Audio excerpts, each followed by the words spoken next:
I'm disappointed at the turn of events. Sabi ko nga kagabi, di ba? Sorry in my face. Parang may gaslighting na nangyari.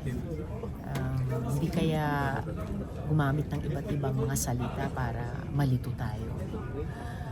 But kung ano pa man, tuloy ang laban para sa hustisya. Meron din tayong mga hakbang na nagawa. Napasumpa yung Senate President bilang presiding officer. Nanumpa kami mga senador bilang senator judges. Nag-issue ng summons para kina VP Duterte at yung kabilang panig na aprubahan namin yung rules of impeachment. Pero ano talaga, yung sobrang from out of left field yung approved motion na sabi nila, hindi ibig sabihin dismissed, pero sa mga sumunod na manifestations ni na senators, judges, Marcos at De La Rosa, kanila ring understanding at lumalabas na intensyon na suspended at saka dismissed or wala na tayong jurisdiction. So, do you think plano nila from the very beginning to remand, to return to the House? Kasi may mga ganun even before. well, lumalabas na may ganung plano, whether how long ago it was or how recently it was, na nag-materialize dun sa proposed motion nila na babala na namin ni Senator Judge Pimentel.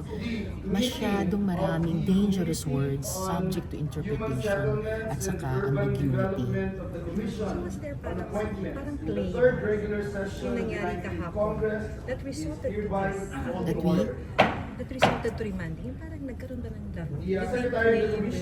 Did they maneuver it para it will go to that point? If it was a play or laro or maneuver, ang pinaka-importante ay anong actions talaga ang tinitake namin on the floor. At yung naging action kagabi ay precisely i-remand ang articles of impeachment balik sa House of Representatives. Hindi naman ito PBA finals.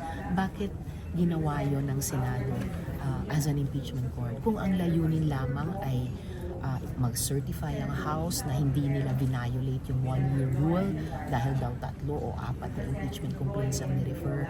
Kung ang layunin lamang ay sasabihin ng 20th Congress, which doesn't exist yet now, na willing and able sila ituloy yung impeachment, napakadaling gawin yon sa pamamagitan halimbawa ng House prosecutors. Dahil originally, babasahin ngayong araw yung articles of impeachment. Yun yung original approved motion last Monday. Gaano bang kahirap, gaano bang katagal na sila ang mag-certify sa amin nung ganyang mga issue na dagdag gustong palinawin? So bakit pwede pa mag-sandwich? May magagawa ba mag-sandwich? Ang ugali namin, tuloy ang laban para sa hustisya. For one, kahit dun sa approved motion nila, conceded na magko-crossover itong impeachment mula sa 19th hanggang sa 20th Congress dahil binabanggit yung 20th Congress. For another, nag-issue ng summons. As we speak, perhaps, sinuserve na ni Senate Sergeant at Arms yung summons kay VP Duterte and sa kabilang panig.